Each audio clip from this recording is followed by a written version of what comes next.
Hello everyone, welcome to my channel. Aji apnalokor babe loi ahisu eta simple non-veg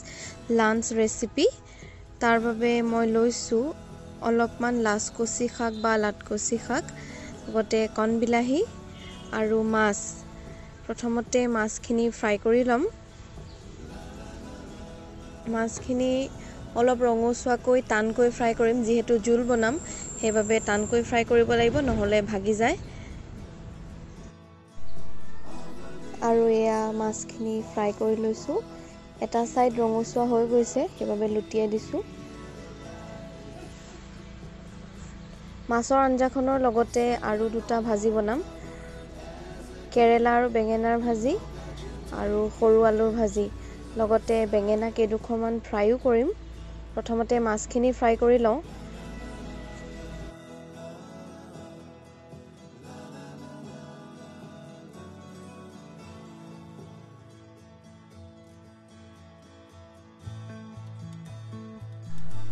মাছ দুইফালে ভালদৰে ৰঙচুৱাকৈ fry কৰা হৈ গৈছে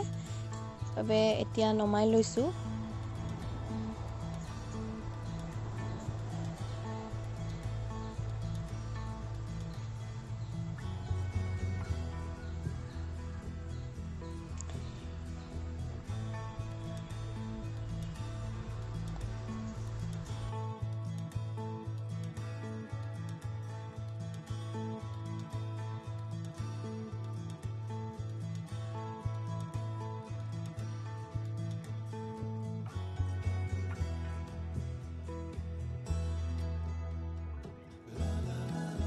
একেখন কেৰাহিতে এতিয়া মই কেইডুখৰমান বেঙেনা ফ্ৰাই কৰি লম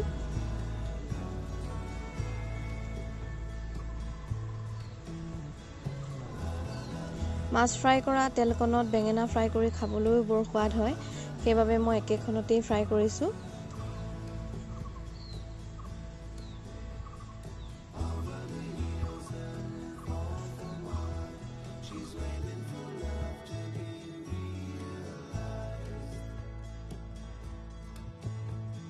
যেহেতু বেঙেনা ফ্ৰাই কৰা হৈছে সেইবাবে মই আন এটা ষ্টোভত এখন কেৰাহী পাতি তাত তেল অলপমান গৰম হ'বলৈ দিলো আৰু এতিয়া পিয়াজ আৰু আলু লগতে দি দিছো লগতে সোৱাদ অনুসৰি নিমখ আৰু হালধিও দি দিছো আনফালে বেঙেনা ফ্ৰাই কৰা হৈ গৈছে সেইবাবে হে একেখন কেৰাহীতে মই বেঙেনা আৰু কেৰেলা ভাজি বনাইছো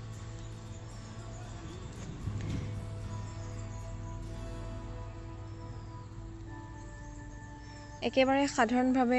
প্ৰস্তুত কৰিছো কোনো ধৰণৰ বিশেষ প্ৰক্ৰিয়া নাই তথাপিও খাবলৈ বৰ সোৱাদ হয় এনেদৰে বনালে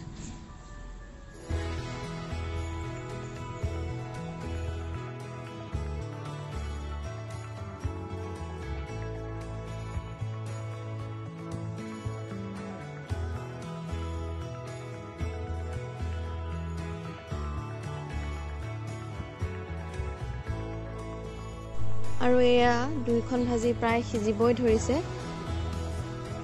এফালে মই আলু ভাজিটো নমাই অলপমান তেল দিছো তাত অলপমান পাঁচফোৰণ দিছো যেহেতু এতিয়া মই মাছৰ আঞ্জাখন বনাবলৈ ওলাইছো আৰু এতিয়া কুটি থোৱা লাচকচি শাক আৰু কণ বিলাহী কেইটাও লগতে দি দিছো অলপমান নিমখ আৰু হালধিও দিছো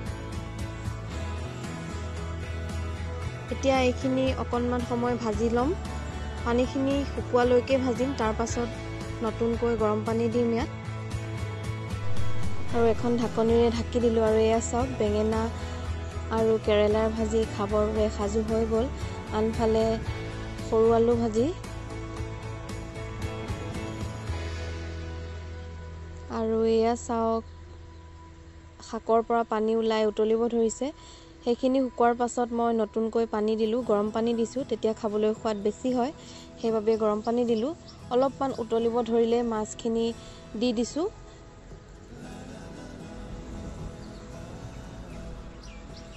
আৰু এতিয়া এখন ঢাকনিৰে ঢাকি দিছো এয়া চাওক লাহে লাহে ভালদৰে উতলিব ধৰিলে অলপ সময় উতলাৰ পাছত লাচকচি কণ বিলাহী আৰু মাছৰ আঞ্জা খাবৰ বাবে সাজু হৈ যাব দৰ্শকসকল আপোনালোকে এনেদৰে যদি আগতে বনাই খাইছে তেনেহলে কমেন্ট কৰি জনাবচোন আৰু যদি খোৱা নাই এবাৰ